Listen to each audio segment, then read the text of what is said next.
Sesungguhnya di budaya syaitan dimumin dengan orang-orang beriman karena doikan adalah lemah.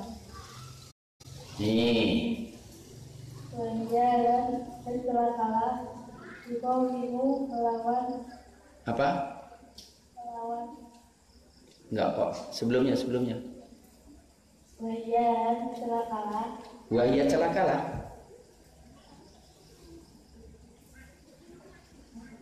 Dan celakalah. Iya. Lu iya bukan celakalah. Coba diulang lagi bacanya. Terus coba kayak apa? Sebentar.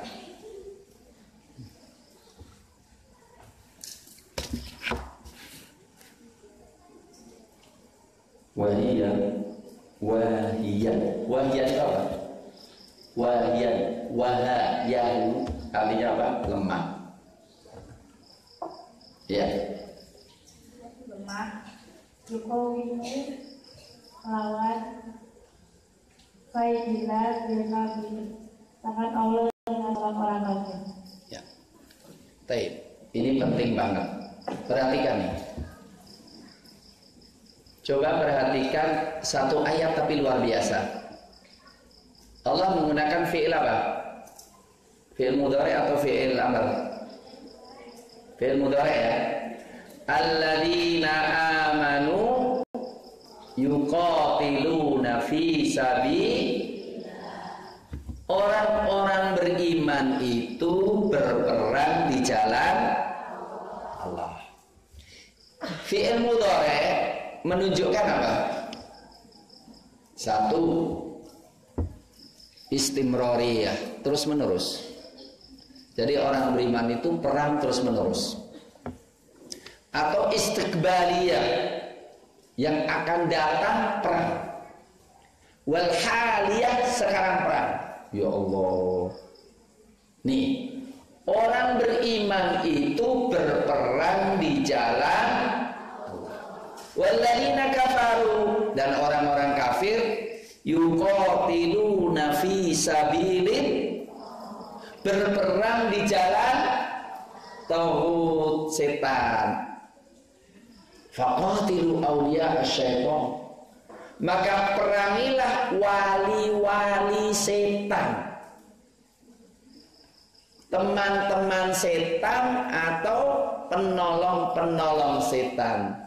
Inna kaidas syaitoni kana, sesungguhnya tipu daya setan itu sangat lemah, nggak bisa melawan tipu daya Allah Subhanahu wa taala. Tidak mungkin melawan Allah Subhanahu wa taala. Baik.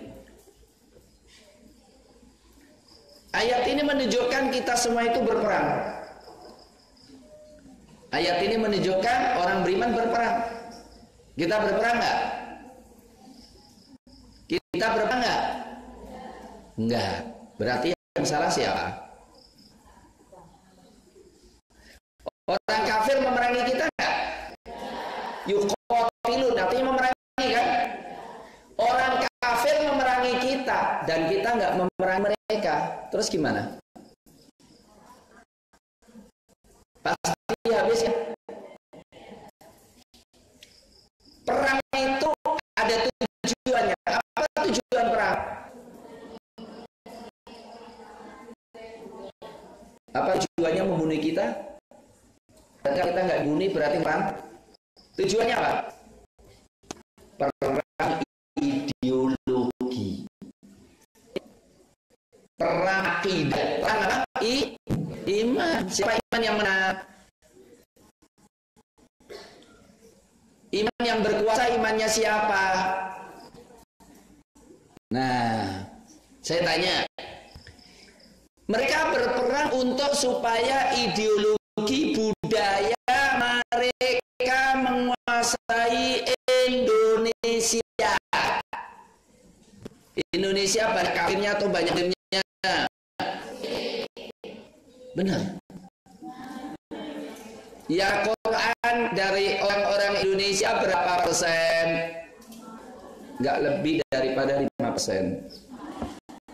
Yang sholat berapa persen? Nggak lebih 20%. Yang pakai jilbab dan yang nggak pakai jilbab lebih banyak mana? Cek semuanya, jangan jujur. Siapa di antara kalian yang sampai detik ini tidak pacaran? Angkat tangan. Alhamdulillah.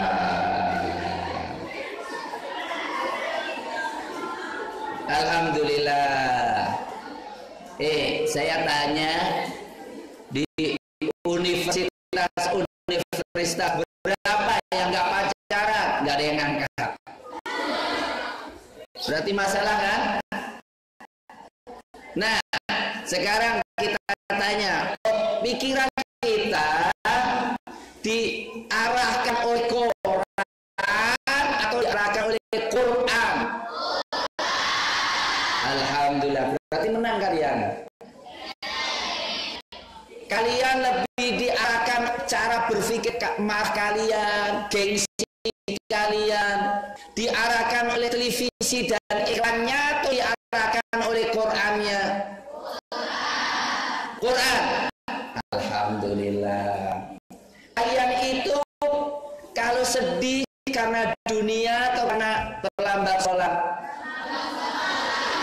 Alhamdulillah.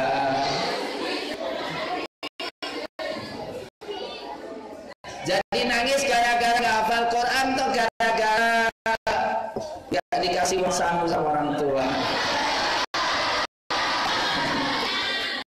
Ya, itu penting ya. Jadi apa, ternyata orang kafir ingin menguasai Indonesia dengan ideologinya, budayanya. Benar nggak? Kira-kira televisi ingin akan kita nggak? Iya.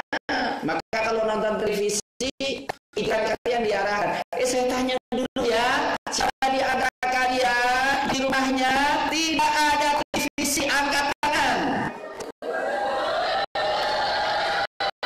Aduh, berarti mayoritas. Tapi sekarang tanya, yang punya televisi nih, jujur ya. Sekarang yang punya televisi nih, tolong yang pinter remote-nya dipegang, tidak akan lihat yang nggak baik. Yang dibuka, dipencet yang baik saja, yang nggak baik pasti dimatiin. Siapa, tolong angkat tangan.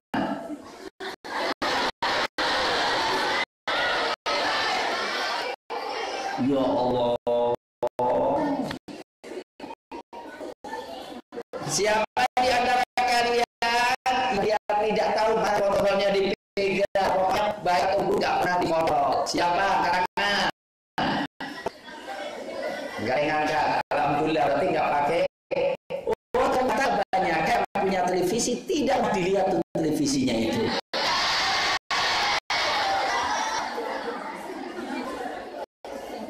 Ya.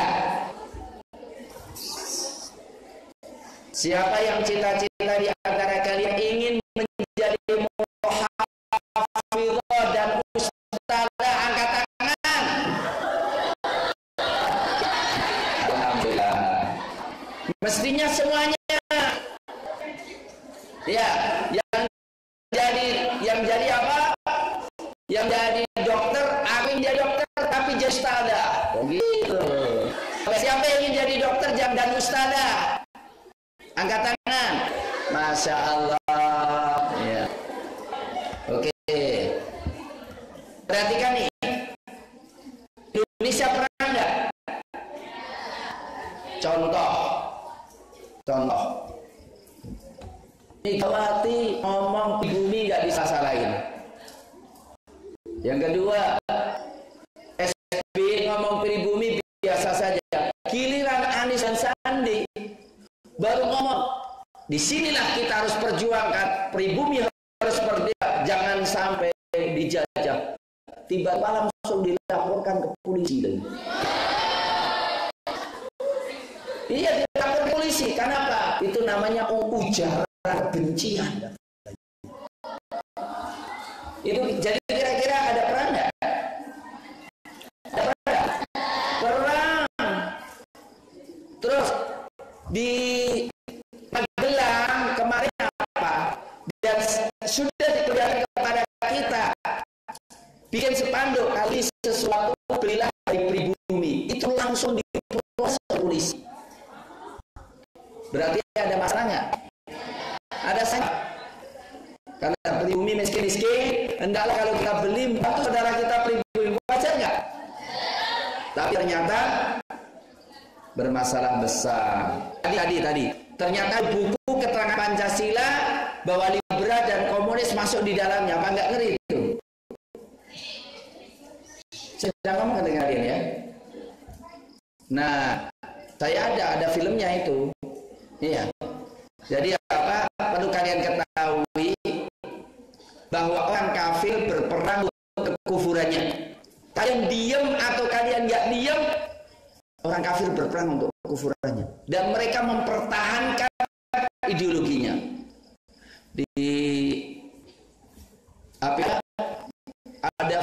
Ada gambar yang ngeri banget, yaitu apa? Salah satu tradisi orang Buddha di Thailand. Itu kalau ada seorang laki-laki mati, istrinya harus dikubur hidup.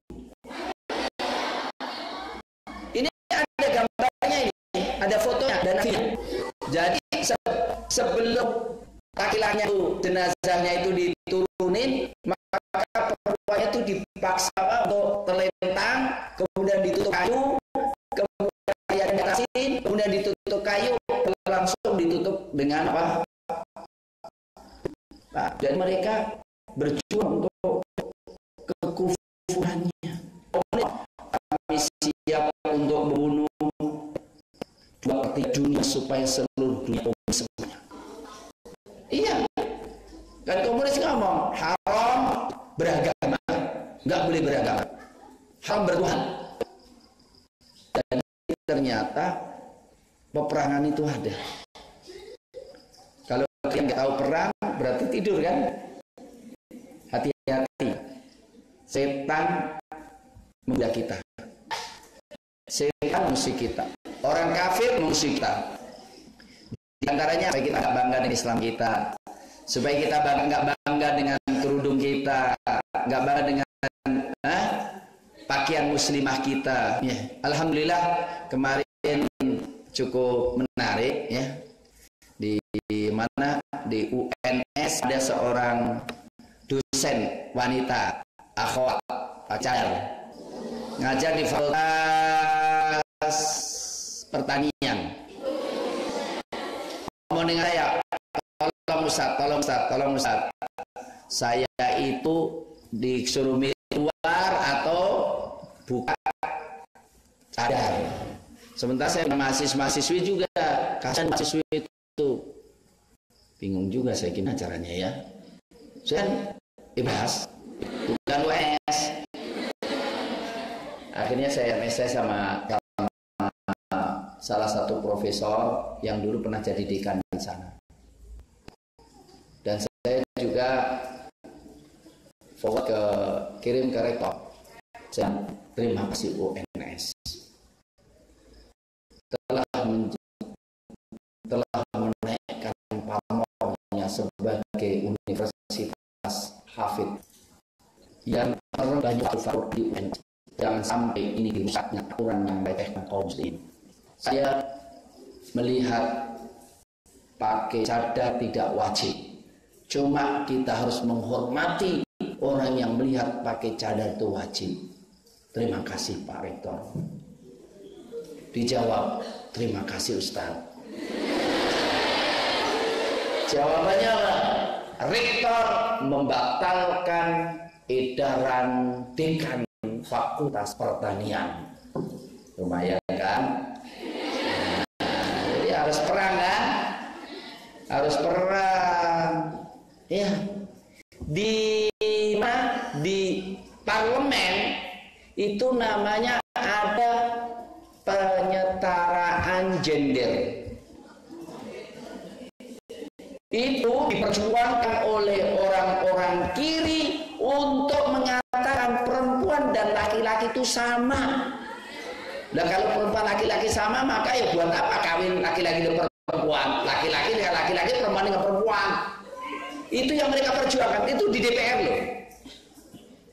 Maka ketika ada undang-undang pornografi, porno aksi, anti pada undang-undang, ada undang-undang anti pornografi dan porno aksi. Itu ketika mau disahkan oleh DPR, orang-orang LGBT, orang-orang kiri itu demo besar-besaran. Maka kita juga gerakkan di Solo 200.000 demo untuk mendukung supaya undang-undang itu segera disahkan. Dan orang Barat, orang HAM internasional telepon sama Ustadzah Yahya rahimahullah, ngomong, awas kalau sampai undang-undang itu disahkan, maka raport HAM Indonesia merah. Bayang. Jadi Indonesia kalau nggak mengesahkan kawin dengan kuda, atau kawin dengan binatang, atau kawin dengan LGBT, itu dianggap raportnya merah. Kalian tahu nggak yang kalau di Indonesia seperti apa? Ustadz Arifin Ilham nikah dengan 3 istri, semua bingung, ribut. Sementara di Barat nikah dengan kuda dibiarin aja. Ada, jadi kudanya itu dibikin apa? Kayak pengantin itu nikah dengan kuda, bayangkan. Ada yang nikah dengan anjing, coba bayangkan. Itu di Barat sekarang udah rame nih. Berarti apa? Ada perang nggak? Ada perang. Dan kita tidak menang kecuali kita meyakini kebenaran Islam. Jadi pesan saya kepada kalian, banggalah kalian dengan Islam, benar nggak? Karena Islam mengajari nilai hakiki. Kalau kalian nangis gara-gara dunia, kata Allah apa? Levelmu bukan untuk itu yang kecil-kecil, levelmu untuk yang gede di akhirat, surga. Rumahmu bukan di dunia, rumahmu itu di surga, benar nggak? Hidupmu bukan di dunia, hidupmu di surga sana. Berjuang untuk Islam. Sudah habis waktunya ternyata. Dan terus maunya apa? Pertanyaan harus. Aduh, baru kali ini saya dihalusin. Segini lagi nih. Berapa jam ini? Udahlah, cepet-cepet aja deh. Bismillah. Tolong jelaskan tentang adab-adab ketika kita sedang berada di jalan, dan apa saja yang sebaiknya kita hindari ketika sedang melakukan sebuah perjalanan. Yo, adabnya adalah Allahumma inni as'aluka fi safarina hadza albirra wa taqwa wa minal amali ma ta'u. Perhatikan hukum-hukum Allah. Jaga diri baik-baik. Banyak berzikir kepada Allah ketika orang-orang itu lalai, ya. Ikutilah sunnah Nabi Shallallahu Alaihi Wasallam. Naik kendaraan dengan doa. Jangan lupakan sholat. Ya. Lakukan sholat qashar dan sholat jamaah. Ya, dan jaga diri baik-baik. Karena di jalan banyak gendam, banyak macam-macam ya. Ya. Jadi adalah kita bertawakal kepada Allah. Dan jaga hukum Allah Subhanahu wa Ta'ala, dan jangan memancing orang untuk mencuri kita atau mengganggu kita, karena kadang-kadang pencuri itu nyuri karena kita pancing-mancing. Benar nggak?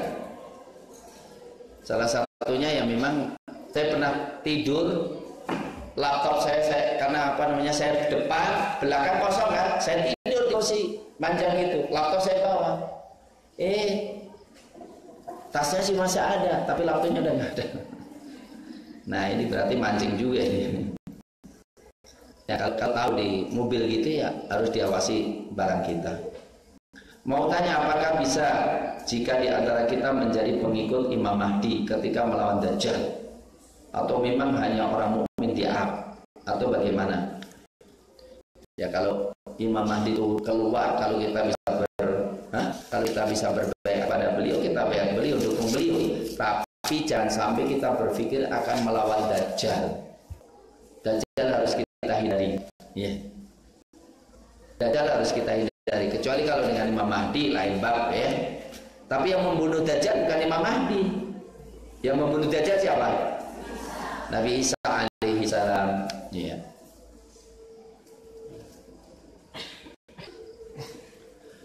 Berhutang dengan apa? Berhubung atau berhutang ya? Berhubung dengan sikap warok, hati-hati kita terhadap pergerakan komunis. Bagaimana jika akhwat diberi pelatihan bela diri? Setuju sekali. Setuju sekali. Ayo kita cari akhwat yang pandai, yang sabunnya hitam, ngajari kalian. Harus ya, nggak apa-apa. Nanti apa pokoknya harus ada waktu setiap pekan gitu latihan, pegang senjata.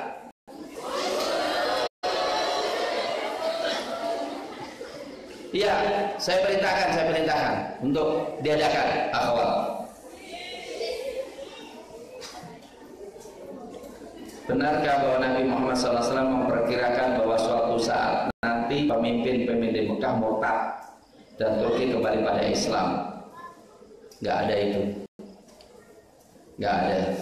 Ya, tapi adapun peringatan di antara kaum muslimin ada yang murtad ada, tapi tidak menegaskan yang Arab murtad Turki kembali Islam nggak. Ya, tapi alhamdulillah Turki sekarang saya sangat bangga.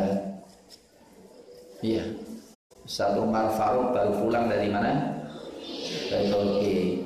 Ternyata semua bangga dengan Said Nursi, iya, yang memperjuangkan Islamnya. Yes.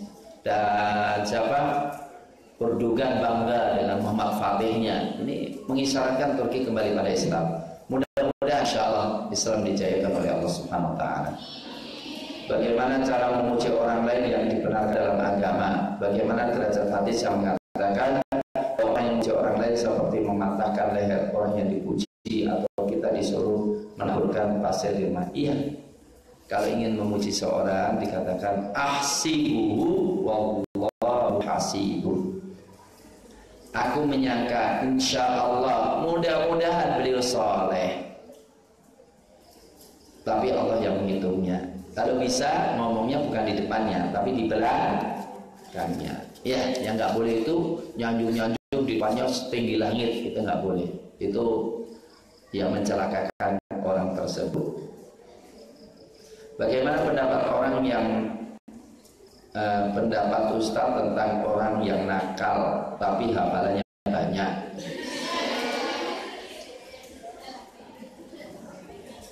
Gini aja, hafalan Quran tidak menjamin orang soleh. Jadi perlu kalian ketahui, yang penting adalah akhlak dan iman yang Anda gunakan hafalan Anda untuk menguatkan iman kalian. Benar gak? Karena di Solo ada kiai namanya Kiai Misbah, itu PKI. Di Magetan itu ada hafiz Quran tapi PKI. Iya.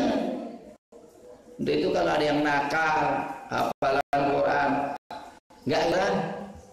Pembunuh Ali bin Abi Thalib radhiyallahu anhu itu juga hafiz Quran. Nah, yang gebuki Imam Ahmad juga hafiz Quran. Untuk itu hafiz Quran jangan untuk trendy, tapi untuk sarana supaya kita bisa jadi anak soleh. Gini aja deh, saya ingin pokoknya kalau kalian pulang orang tua kalian senang sekali dengan kalian, bangga dengan kalian. Itu aja. Kakak kalian bangga, tetangga kalian senang dengan kalian. Begitu aja. Akhlak yang baik. Benar gak? Siapa yang paling berhak untuk kita bahagiakan? Orang tua kan? Nah. Terus apa tadi? Sudah ya? Apakah HTI termasuk Mu'tazilah? Ya, saya tidak katakan begitu ya. Hanya beberapa hal ya. Di antaranya HTI tidak mewajibkan iman dengan azab kubur. Itu salah satunya. Ya.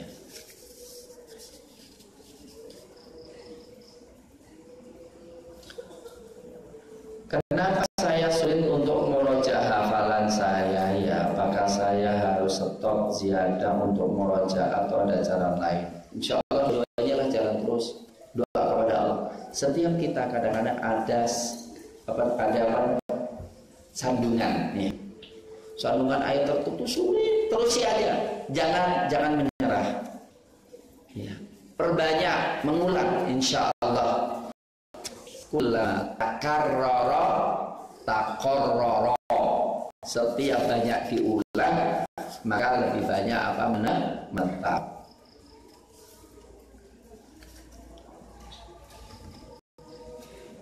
Ya, sedikit lagi. Apakah benar jika ada Quran yang terbuka tapi sedang tidak dibaca, maka akan dibaca oleh setan? Loh, masa ya, alhamdulillah setan baca Quran gitu. Buka aja supaya setan baca Quran masuk Islam. Nggak ada itu ya. Apakah benar ketika kita tidur dan bermimpi, kemudian dalam mimpi kita ada orang yang tidak kita kenal, maka orang itu adalah jamaah setan? Enggak, itu saya ingin menyampaikan amanah Ustaz Dihyatul, Rektor Universitas Darussalam Botol Ponorogo, menitip salam kepada saya untuk disampaikan kepada Ustaz Moin. Alhamdulillah saya masih dikenal Ustaz Dihyatul. Nah, saya itu memang pernah saya minta beliau untuk ngajar di UMS ya. Tapi beliau sangat sibuk. Waalaikumsalam warahmatullahi wabarakatuh. Nanti kalau sampai kepada beliau, tolong sampaikan salam saya khusus, salam cinta buat beliau.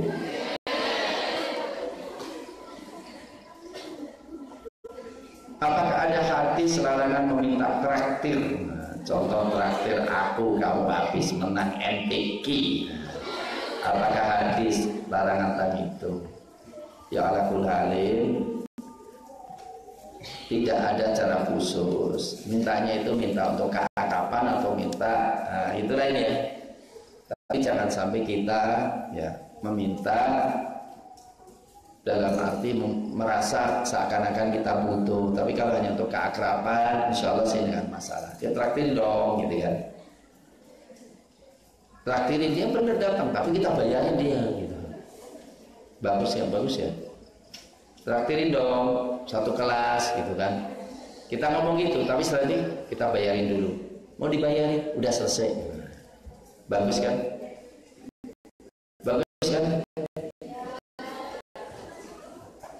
Apa hukumnya memakai pakaian sudah menutup aurat namun belum syar'i? Seperti memakai celana jilbab yang bermodel belum menutupi dada, apakah mutlak diharamkan? Iya, itu termasuk khasiat ria, kan? Termasuk orang ahli neraka yang belum pernah dilihat oleh Rasulullah, yaitu khasiatun ariyatun, wanita-wanita yang berpakaian tapi telanjang. Karena terlalu tipis, karena terlalu ketat, ya sebagian ditutup, sebagian tidak. Oh iya. Saya sampai jam tujuannya, ya. Saya ingin bertanya. Saya punya penyakit yaitu tidak bisa mendengarkan di salah satu telingaku. Saya sudah berkunjung ke sekian dokter, tapi hasil belum ada. Akhirnya saya memutuskan untuk terapi. Kurang 2 kali saya kembali terapi telinga, masih saja belum bisa mendengar. Dan diperkirakan apabila itu tidak boleh, maka aku dapat bisu dan tuli. Sehingga apa saja usaha yang akan saya keluarkan, dan bagaimana nanti saya dengan hafalan saya. Yo tidak, orang bisu itu kalau nggak pernah dengar sejak kecil. Bisu itu kan gitu kan. Kalau orang sudah bisa ngomong, ya nggak akan ngomong kemudian tidak bisa ngomong lagi ya. Insya Allah tidak. kita doa kepada Allah bersama-sama kepada ukhtuna yang tanya syafa'akillah wafa ya. Nasallahu alim rabbal arsyil azim ayyashfiyaki shifaan ajilan ghaira ajilin Allah rabban nas bil ba'sa ishfi anta syafi la shifaa illa shifauka shifaan la yughadiru saqaman. Insyaallah baik dan cepat sembuh insyaallah. Jangan khawatir. Tidak bolehkah kita menyayangi kakak kelas karena beda perasaan? Bukan niat LGBT. Bagaimana apa itu boleh? Bahkan kakak kelas yang tahu kalau aku sayang, sekedar sayang aja. Apa itu sayang itu? Perhatikan. Kalau ada, kita tahu perasaan LGBT itu nyes gitu, ser gitu. Tapi kalau sudah mengarah ke situ, ingat hati-hati terhadap apa? Godaan iblis. Karena iblis itu caranya pelan-pelan baik, pelan-pelan sekali. Benar nggak? Hati-hati ya, hati-hati. Kalau sayang cinta karena Allah, maka adalah keinginan supaya kita beribadah kepada Allah, semakin dekat kepada Allah, semakin menegakkan syariat Allah Subhanahu wa taala. Bisa dipahami? Itu adalah hati-hati, cara halus ya.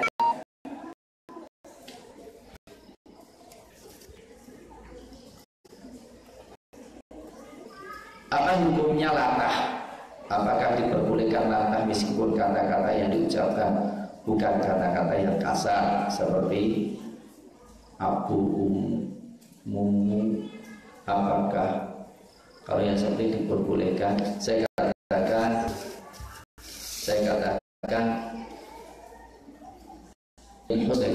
Islam tarku malaya nih, makruh kita latah yang tidak ada manfaatnya ya.